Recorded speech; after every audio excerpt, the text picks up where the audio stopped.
And so with that, I'd like to turn to the meat of today's topic, and we will be joined by Anne Quintin, who I'm very excited to have with us. Anne will be presenting today the topic entitled Unpacking the Concept of Direct Participation in Hostilities. And today we hope that you depart this session with a basic understanding of both the concept and the consequences of direct participation in hostilities.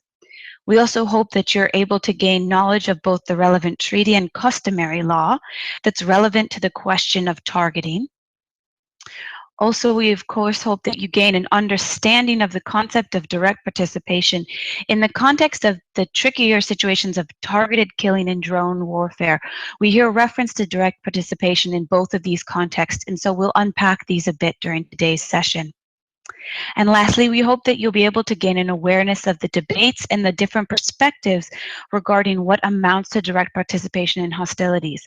At its core, it seems as to be a very straightforward framework, but there are a number of very tricky situations to apply it in, and there's also a number of points of debate, and so Anne will introduce and discuss these with us. And so with that, I'd like to introduce Anne. Anne is Head of Sector for Legal Training with the International Committee of the Red Cross, the ICRC, and she is based in Geneva. Now, before I turn it over to Anne, just one last administrative note. For those PHAP members who are interested in undertaking the assessment immediately following this session, the assessment code is 2243. And again, this code will be repeated at the end of the session, but this is the numerical code necessary to access the assessment for any PHAP members interested in taking part. And with that, I'm going to turn it over to Anne. Good morning, everyone. Good afternoon as well. Thank you, Beth, for the kind introduction, and thanks to PHAP as well for having me today. I'm very happy to be here with everyone and to be speaking on the concept of direct participation in hostilities today. As Beth mentioned, it may be a straightforward question when you first think about it, and you may wonder why one should devote an entire session on direct participation in hostilities, or, by the way, DPH, which is the acronym that we often use when speaking about the notion. And I promise I will try and refrain using too many acronyms today, but at least know already that DPH stands for direct participation in hostilities. So indeed, you may wonder why we have an entire session and surely warfare is largely a participation of individuals in hostilities, in violent armed activities, and you would think that international humanitarian law, IHL, the body of law that regulates conflict during war, would provide clear answers on who is considered as participating in hostilities. And soldiers, for instance, participate in hostilities, civilians do not. As a consequence, you would say that soldiers may be directly participated and they may be directly attacked, and civilians may not. But as Beth mentioned in the introduction, things are not that simple.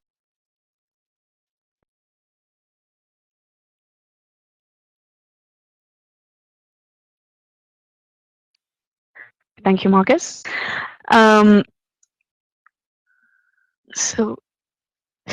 So now, before entering the core of this session, I would like to start with some background on the contemporary nature of warfare and why DPH is such an important notion. As you know, the most conflict today are not of an international nature anymore. They are of a non-international nature, meaning that they involve organized non-state armed groups on at least one side of the conflict, and not just states. And in addition, hostilities tend to occur more and more in civilian population centers, and not anymore in distant battlefields as it used to be. Armed acts are also tending to intermingle with the civilian population, And conversely, you also have civilians that increasingly get involved in military operations. Among such trends, you also have the outsourcing of traditional military functions that increases the involvement of civilians in military activities. And further blurring the lines, you have you often hear of or you see in the news armed actors wearing civilian clothes, be it out of voluntary disguise or because of a simple absence of uniform. And this necessarily has consequences on the way war is conducted. Most importantly, this leads to a dangerous confusion between legitimate targets and persons who are protected against attacks, and at the same time, an increased risk of erroneous or arbitrary attack. So, indeed, the principle of distinction is really one of the most essential principles regulating the conduct of hostilities. Be it in international armed conflict or in non-international armed conflict, parties to the conflict will have to distinguish between, on the one hand, legitimate targets and civilians, on the one hand, legitimate targets, and on the other hand, civilians protected against attacks, as well as, of course, between military objectives and civilian objects. But today we're going to focus on the persons. So this leads to a fundamental obligation to distinguish between, as you see in one box now, persons not protected against direct attack, and on the other hand, persons protected against such attacks. So now, who do we put in those two categories? On the one hand, in the box where you have persons not protected, you will find organized fighting forces belonging to the armed conflict. So for the states, this corresponds to the regular and irregular governmental armed forces, meaning in a large sense the military forces of the state. The armed group, this will correspond to those members who have a fighting function, but we will come back to that in a minute. Are those the only persons who may act during an armed conflict? The answer is no. You also find in that box civilians directly participating in hostilities. So now moving to the other side, persons not participating and hence protected against attack, you have in general the civilian population. And in addition to civilians, you also have persons protected against attacks among the forces themselves. Because indeed, not all of them are soldiers and not all of them are always able to fight. So among those protected, you'll find medical and religious personnel, and you also find forces that are hors de combat, so that are no longer able to fight. So all of those are protected against direct attacks. Now, we already see that one core notion is that of participation in hostilities. This is what makes a difference. And this simply comes from treaty law.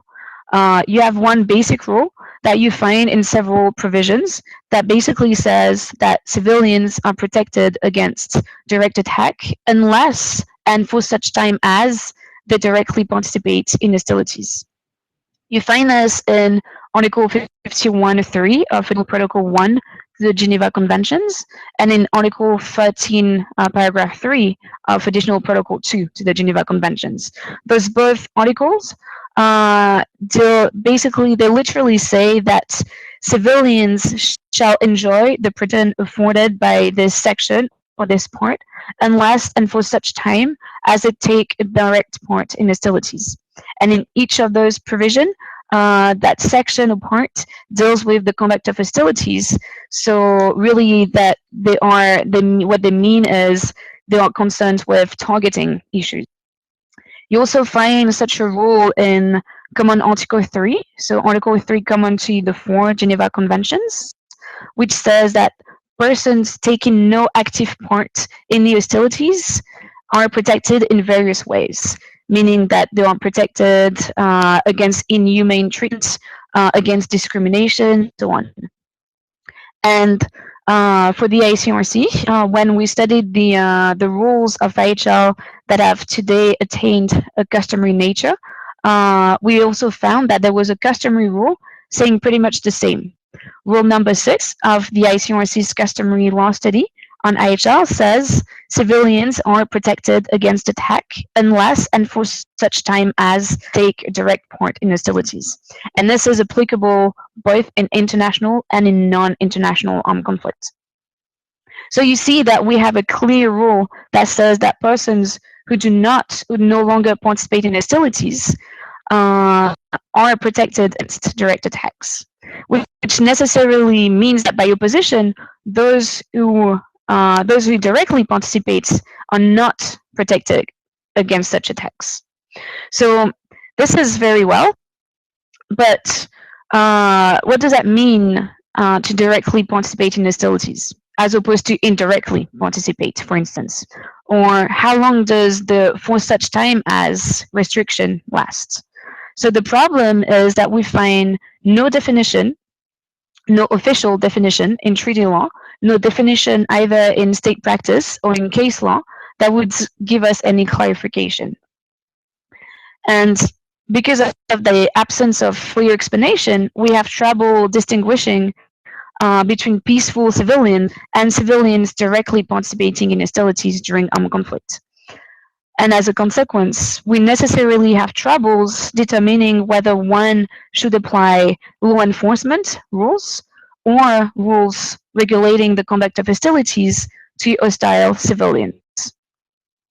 So, taking stock of such a lack of clarity in the law and the dangerous practical consequences for the protection of the civilian population, the ICRC embarked a few years ago on a clarification process.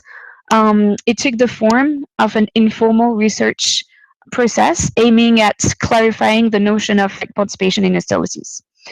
The purpose was to enhance the protection of the civilian population from erroneous or arbitrary targeting.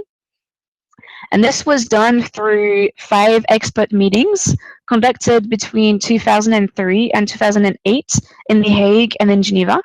And this gathered around 50 legal experts from a wide variety of backgrounds. We had academic, military, governmental, and non-governmental circles sitting around the same table. And this resulted in the publication in 2009 of the ICRC's interpretive guidance on the notion of direct participation in hostilities. You may be able to click on the red line here if you want to download the full report. So on the interpretive guidance, it should still be noted that the guidance does not change the law. It only aims at clarifying it. It also provides the ICRC's recommendations on how existing IHL should be interpreted in contemporary armed conflict. The guidance indeed does not necessarily reflect a unanimous view or majority opinion of participating experts. This is really to be seen as the ICRC's vision of existing law. And finally, just to be clear, this is not a legally binding document. It does not bind the parties to the conflict. So with this in mind, let us now look at the questions that we should address to unpack the notion of DPH. The first question is, who are considered civilians? What is the concept of civilians? The aim here is to determine who are those citizens concerned by the protection against direct attacks, and especially unless and for such time as the DPH. Then we shall move to the concept of DPH itself, meaning that we shall determine what individual conduct entails a loss of civilian protection against direct attack, which conduct will bring such a loss. Finally, we will discuss the modalities of such a loss of protection. In particular, we will determine the duration of such a loss of protection, the applicable precautions and presumptions in case of doubt as to the protection to be afforded to the individual, the restraints on force to be used against lawful military target, And finally, as a conclusion, we will also look at the consequences of regaining civilian protection. Okay, so now let us start with the concept of civilian. As we have just seen, civilians are defined negatively. So they are the persons who are not members of the armed forces belonging to the states and not members of organized armed groups party to an armed conflict. So the question now is how we can determine membership of one of these groups, which would then exclude civilian protection. So we have, again, regular armed forces, so the state armed forces, and irregular arms, organized armed groups party to a non-international armed conflict. So now to determine membership for each of these groups, for the state armed forces, this is pretty easy. In general, this is a formal membership that will be regulated in the domestic law of the state. The law will provide who is a soldier, who belongs to the armed forces of the state. This becomes more complicated for irregular armed groups. And here, we do not look at formal membership anymore, but we look at functional membership. That functional adjective means that we will be looking at the function that the individual has within the group. So basically, if the person holds a function that involves recurrent direct participation in hostilities, then he or she will be considered a member of that group. And this is what we have referred to in the interpretive guidance as the continuous combat function. So this continuous combat function, just to be clear, does not entail combatant which means that the person with such a function does not have a right to participate in hostilities and may be prosecuted under the domestic law of this for doing so. In addition, the continuous combat function requires a lasting integration into the armed group.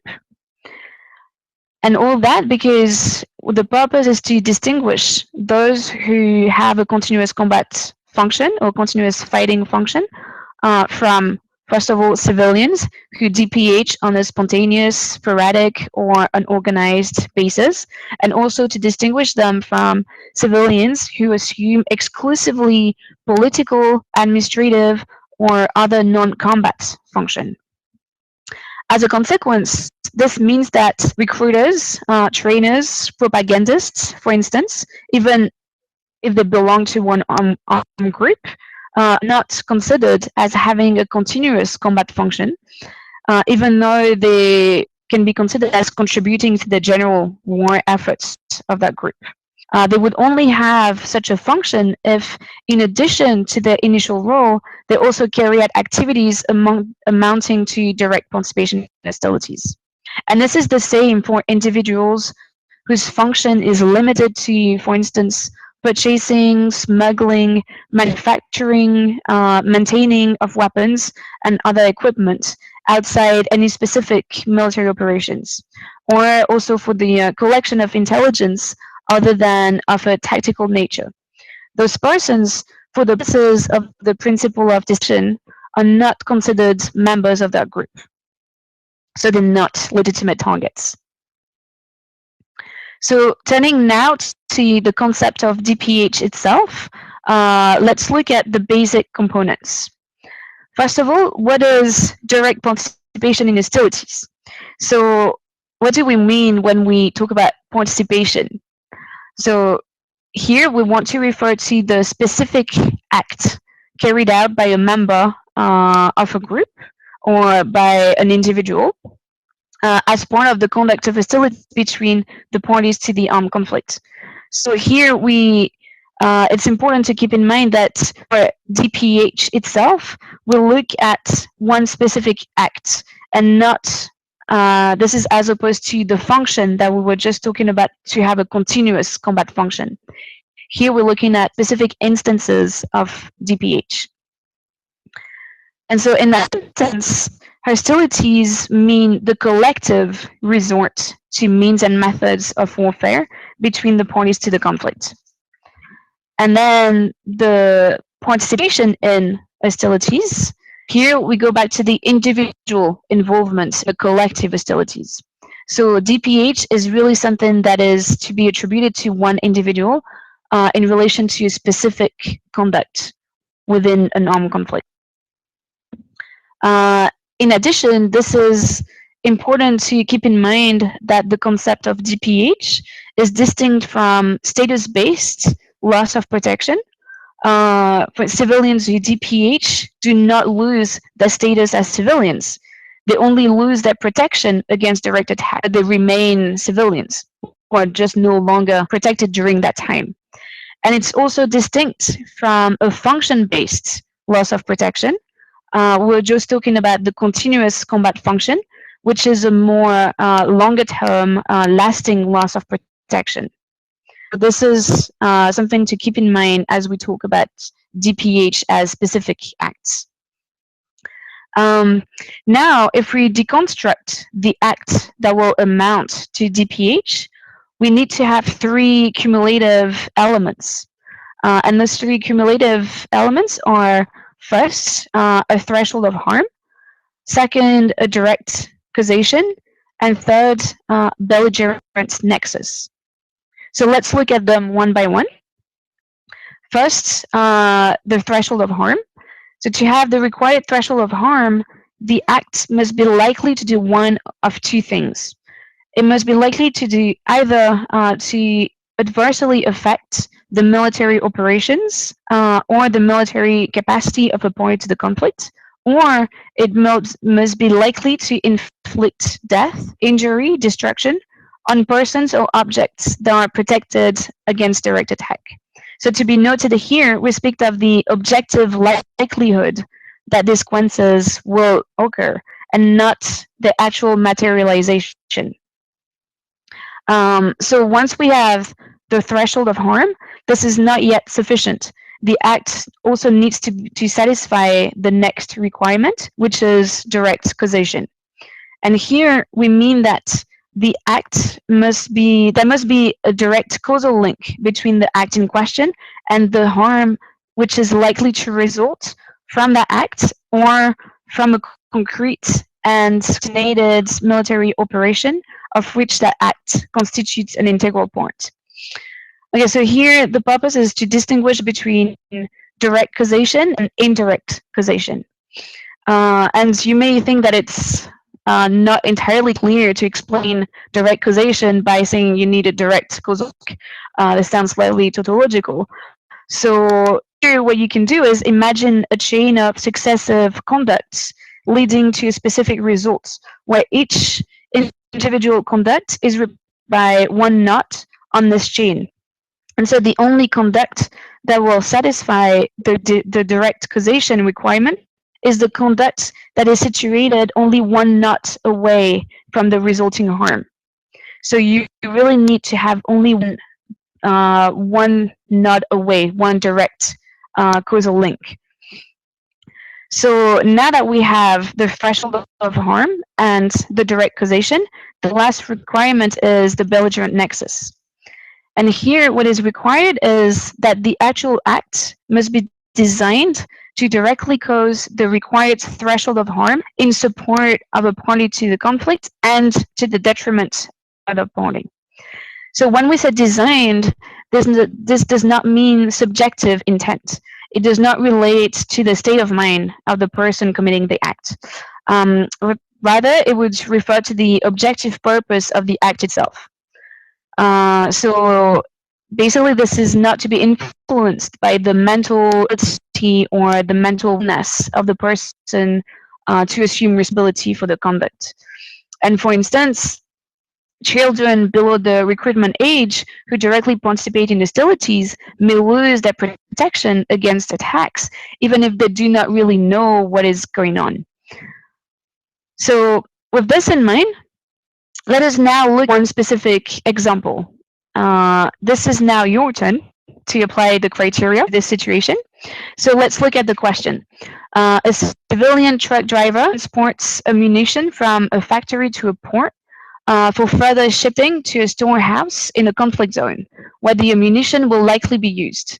In your opinion, is the truck driver directly participating in hostilities? So here, if you please vote by clicking on yes or no on your screen. And once we have a sufficient amount of results, we will move to the next question and see if you see any difference between the two situations. So we already have a good amount of responses. I see that most of you say no, this is not DPH. So maybe we can move to the follow-up question now.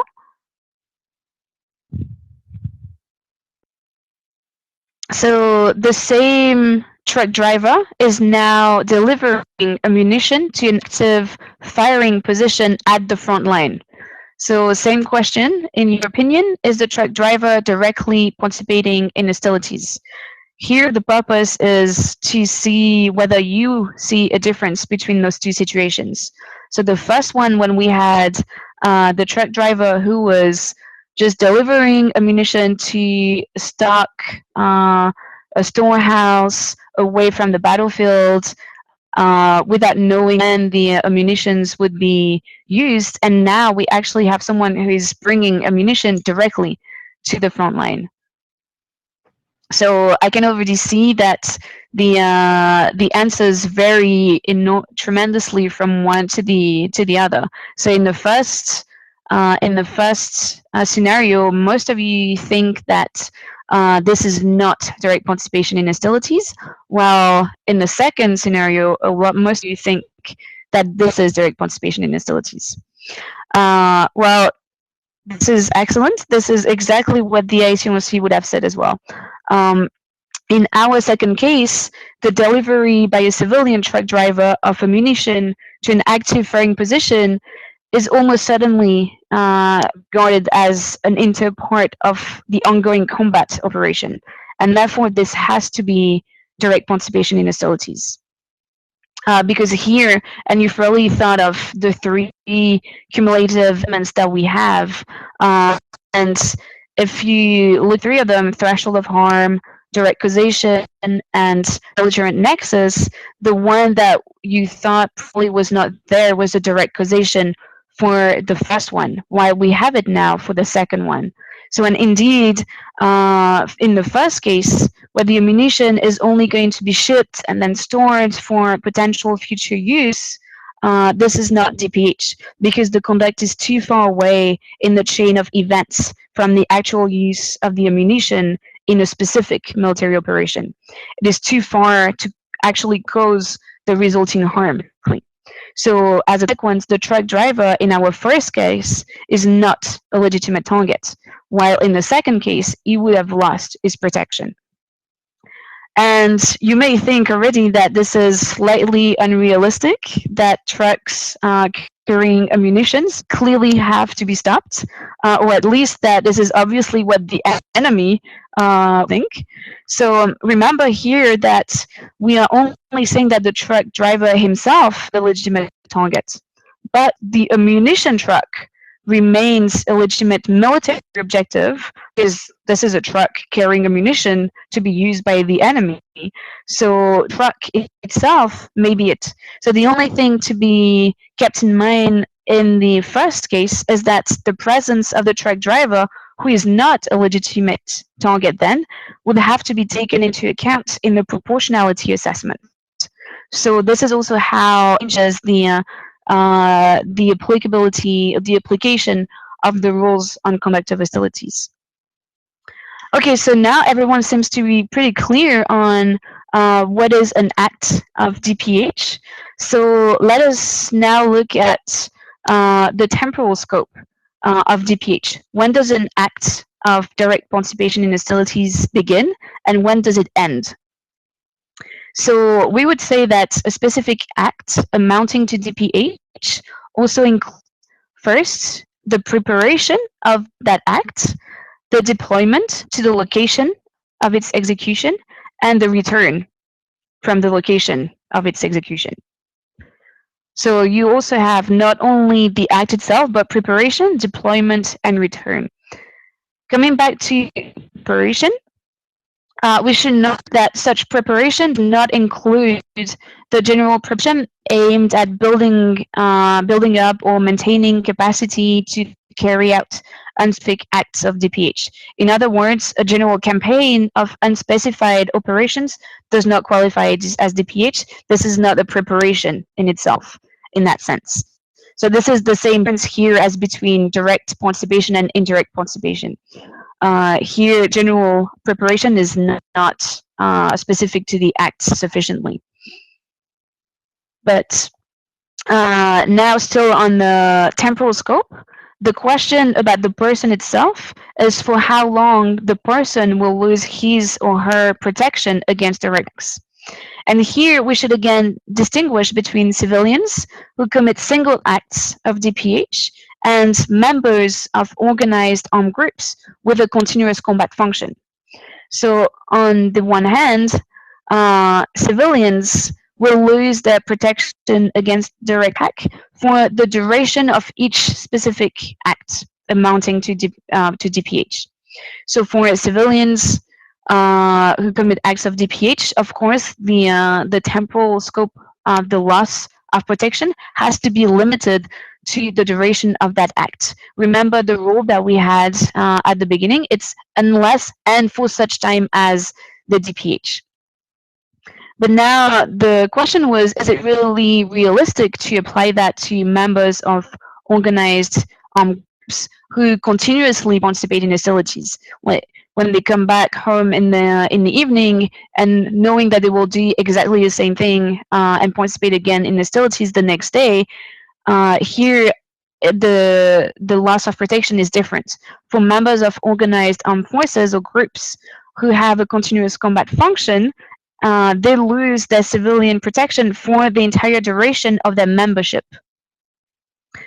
So this is different, and it is important to keep in mind the concept of membership here. And remember how we defined this at the beginning. It's really only those who have this continuous combat function who are considered as members of the armed group. Okay, so now we can look at the precautions and presumption in case of doubt. And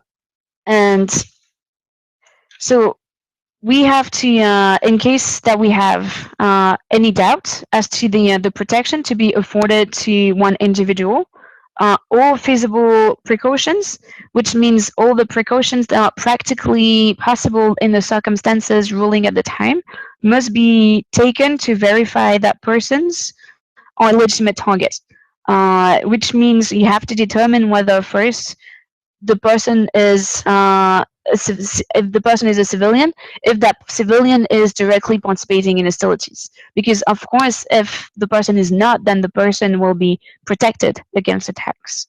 And in case of doubt, any doubt, persons are presumed to be protected against direct attacks. So those are not directly linked to DPH. Those are principles that apply in any situations where you apply the rules on conduct of hostilities. Those are at the core of the protection of civilians. As one of our final remarks, we shall speak briefly of the restraints on the use of force in direct attacks. So meaning when we have identified persons having lost their protection, so those persons have become legitimate targets, we shall still use restraint in the amount of force used.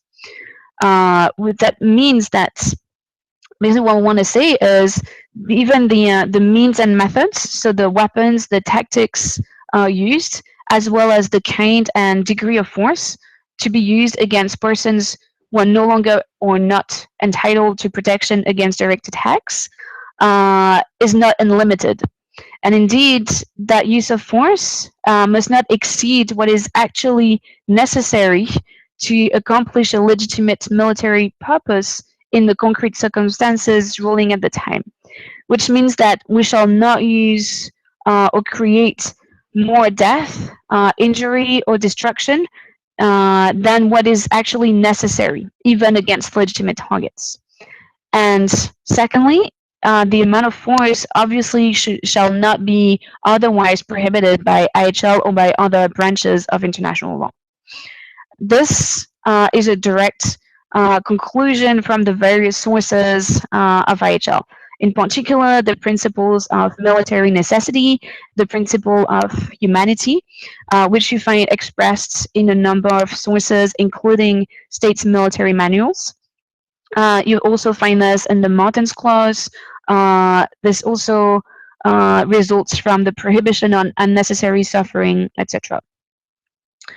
So to conclude, we shall briefly look at the consequences now, regaining civilian protection. So meaning, when does the loss of protection stop? When the civilian or the member of the group will regain the protection against direct attacks. So here, again, we have two different groups, both for civilians who have ceased to directly participate in hostilities, so at the end of their individual acts of DPH, and also for members of organized arms, so those with a continuous combat function who have disengaged from that combat function, because as you remember, we've seen that the temporal scope of the loss of protection is still limited. So even for members of organized armed groups, it's only during their membership within that group. So for both of them, the consequences are the same. As soon as they have either stopped DPHing or disengaged from their continuous combat function, they may no longer be directly attacked, obviously. And at the same time, they still remain subject to arrest and prosecution, especially under domestic law, even for their mere participation in hostilities. And finally, one thing to keep in mind before we open to questions is I would like to insist again on the fact that DPH as such is not something that is prohibited by IHL. Okay, so I hope this has given you some explanations on what DPH means and why this is such an important concept today and how we should use it. And now I really look forward to your questions. Thank you. Wonderful. Thank you very much, Anne. So I believe that we can all agree that throughout the presentation, we could be struck by the fact that the simplicity of the treaty language, that is, that civilians are protected unless and for such time as they take a direct participation in hostility, that seems straightforward and readily understandable. But that simplicity is deceiving when we try to apply this rule in practice. And so what is often said when we discuss DPH is that the devil is in the details, right? And so I'd like to open with a question that I'm seeing from a number of participants, and that is the status, again, of the ICRC interpretive guidance. Now, the guidance certainly provides a very detailed treatment of a complicated issue. It's a highly useful tool, and as you noted, it may be persuasive, but it's not a legally binding instrument. Now, the guidance helped, I think, identify a number of contentious issues within the DPH concept. And I'm wondering here, Anne, if you could very briefly, for our participants, flag just a few of the points where there's perhaps the greatest debate, so that when participants are dealing with these issues in their work, they can recognize those junctures at which there may be very differing opinions.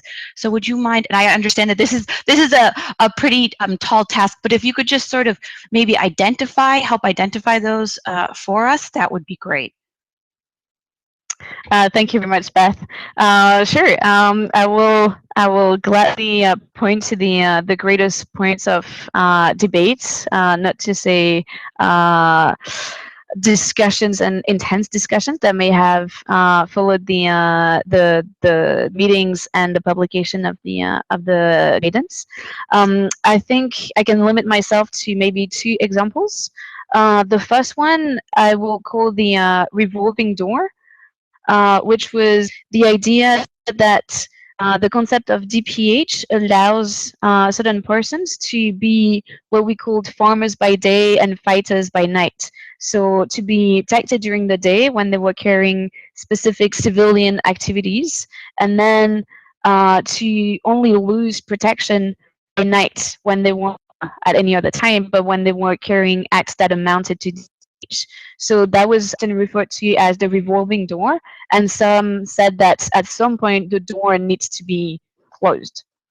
Uh, and on this, I want to insist that on the point that what the guidance says is, of course, not to try to make it totally unrealistic for the military, and we recognize the specific situations that may happen in non-international armed conflict.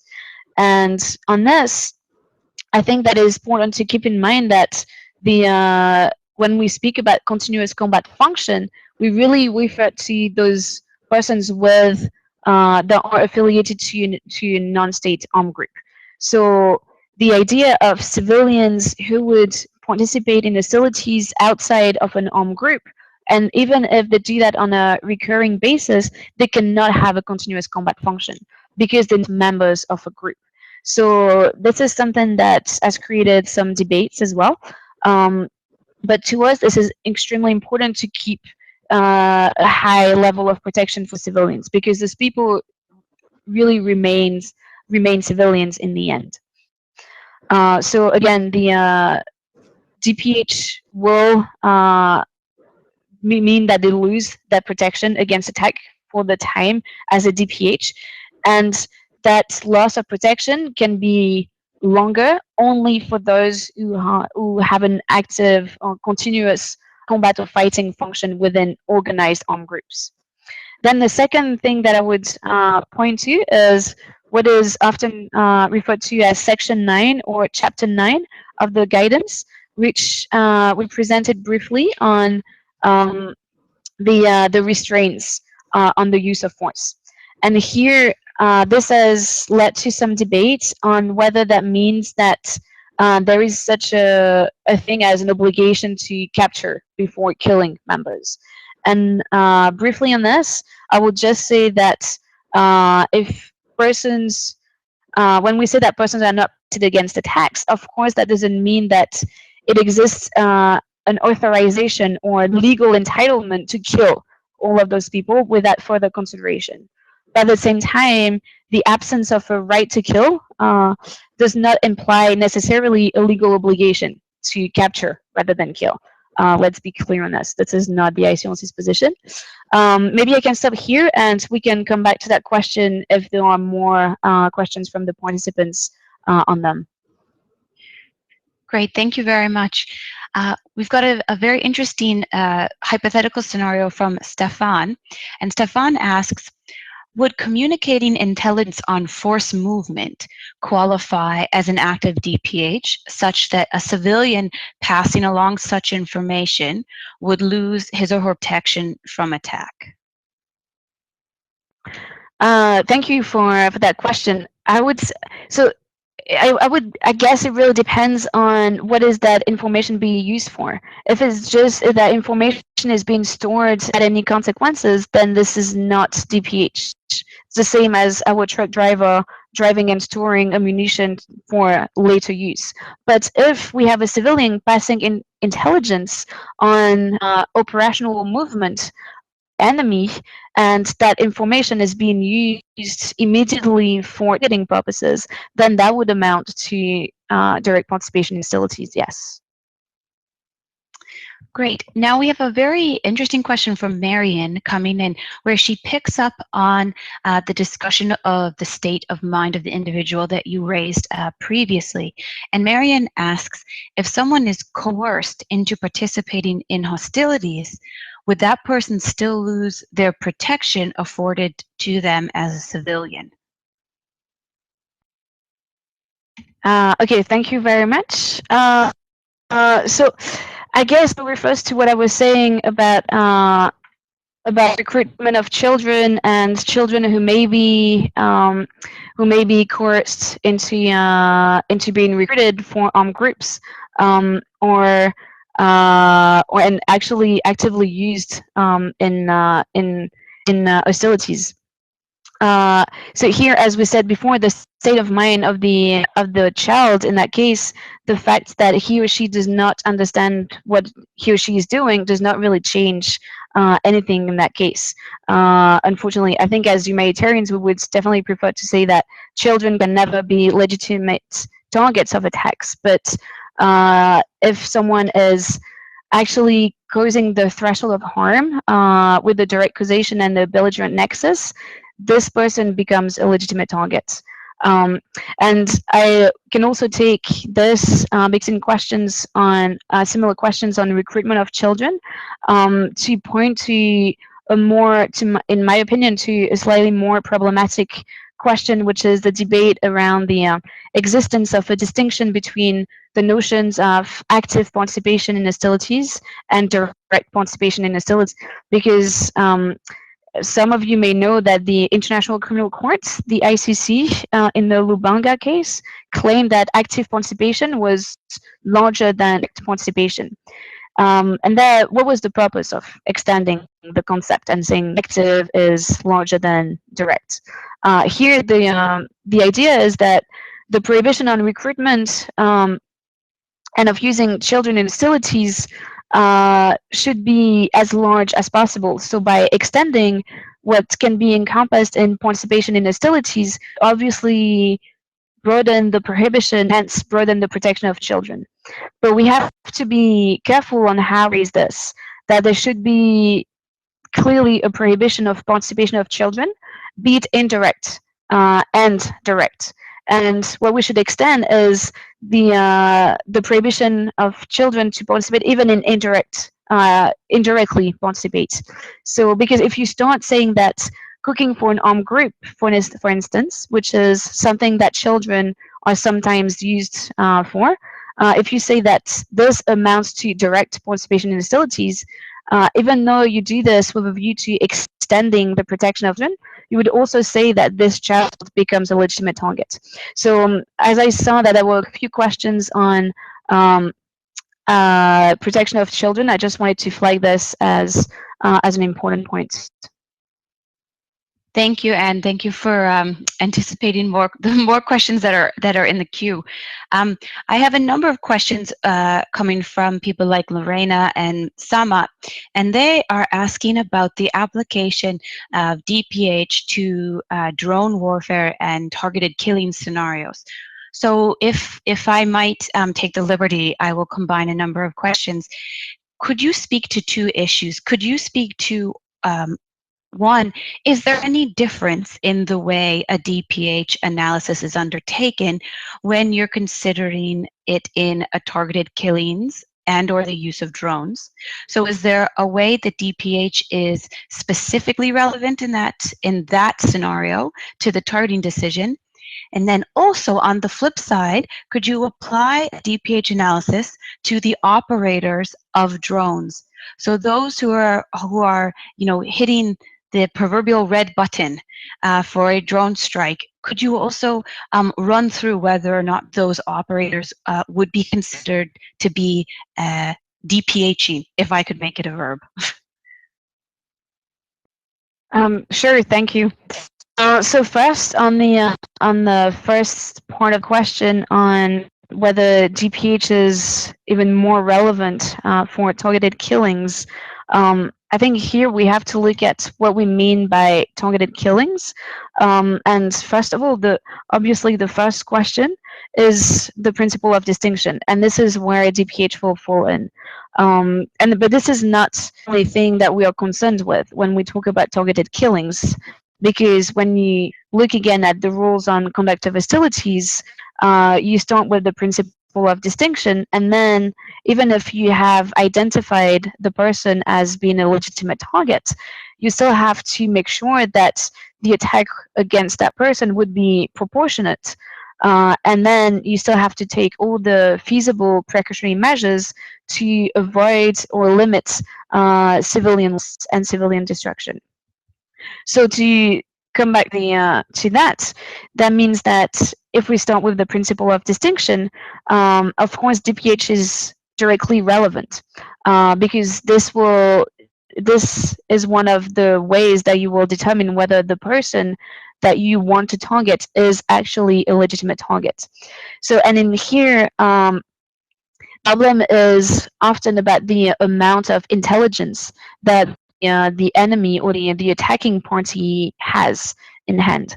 So, and here I would distinguish between targeted killings against known persons. So, persons on whom we have clear intelligence, we know who the person is, and the entire assessment has been done, and the enemy is convinced that either person is at that time directly participating in hostilities, hence has lost his or her protection, or that person is a member of an armed group in the sense that he or she has a continuous function.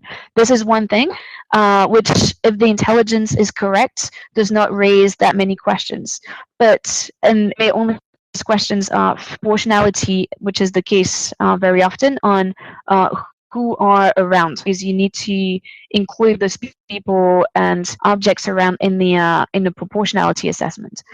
Then the problem with targeted killings is in situations that I will call where you have targets of opportunity, where an attacking party would see someone from images be gotten from drones, for instance, see a person who is acting in a way that seems to be hostile. And the seem to be hostile is what is problematic here. And basing the decision to target on only some information that seem to point to the loss of action would not be sufficient in our sense. You cannot have doubts, and we go back to the precautions that we need to take. If you have any doubt on the status and the protection to be afforded to the person, you have to presume that he or she is a civilian and protected as such. So it's mainly in those situations where a drone would fly on and see someone who is acting in a seemingly hostile manner that this is where it is extremely important to follow really the step-by-step analysis of whether that person has lost his or her protection. Okay, so now very briefly on the operators of drones. Again, it can be divided into easy and less easy situations. The first one is you have the military itself, the state, which is the military is the one used to push the right button, as Beth you were saying, and say launch the attacks. So you have someone wearing a uniform belonging to the armed forces that presses the button, and then the attack is launched and someone is targeted. You don't even need direct participation in hostilities at that point, because that person is a member of the armed forces that are party to the conflict. So in that case, the person is already a legitimate target at all times. So it is more about persons who are not necessarily belonging to the military side, who assume military roles in that sense, but as civilians, that when it becomes more problematic. And then it's also a question of whether that person is DPHing and pressing a button that directly hits someone else on the ground is clearly an act of DPH. The question is whether those civilians could be seen as having a continuous combat function, because they do that on a continuous basis. So I will stop that and use the last few minutes maybe for another couple of questions. Great, thank you very much. As is often the case with a DPH question, there's the easy answer and then the far more complicated answer. So we have, I think, a very interesting and helpful scenario to walk through, perhaps as our closing question. And this is proffered by Peter, and he asks, is a person preparing an IED a legitimate target? But then he goes on to say, for example, what if one person is bringing one part of the IED, the second person is putting it together, and the third is the one, let's say, planting it or pushing a button? Who of the three is the legitimate target, he asks. Thank you. I think that's a pretty good example. So here, So starting with the easy one, I think the third person would be DPHing by planting the IED direct on the scene where it will explode. Then we have to look at the other two are bringing materials to prepare the IED. So again, this goes back to our truck driver and the direct causation criterion. So it really have to assess whether them bringing those pieces is really directly linked to the nation of the ID words. So if the answer is yes, then that would probably amount to DPH. But if this is not the last node in our chain of events resulting to the explosion, then surely this is only indirect causation. All right, thank you very much. And with that, I think we are perhaps the most prompt we have ever been, and we will be able to close directly on time. I'd like to first very warmly thank Anne for being with us today. It was an incredibly helpful and illuminating presentation of what can become a very complex topic when turning to its application. I'd also like to thank all of the participants who joined us today. The chat and the Q&A were fantastic. And though we weren't able to get to every question that was submitted, we hope to pick up on a number of the threads introduced in the chat and the Q&A in later sessions where we will have the opportunity to do a deeper dive on some of these issues. And so with that, I will just share one more time the assessment code for those PHAP members interested in undertaking the very brief assessment that will follow. That code is 2243.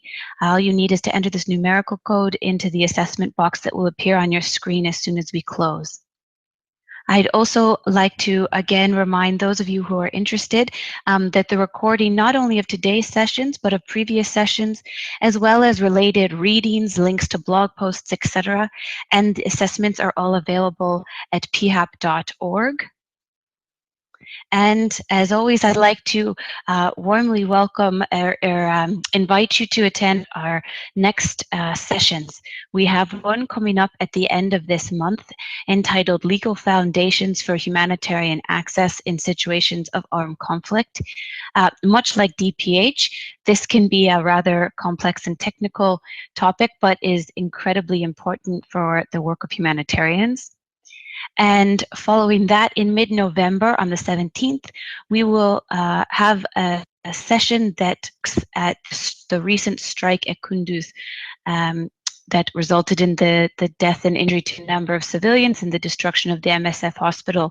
And so we will, in just a few weeks' time, undertake an analysis under IHL of that situation. And with that, I'd like to thank Marcus and Leonie, and again, a very warm thank you to Anne. And that will be it for today. Signing off and wishing everyone a very nice morning, afternoon, or evening.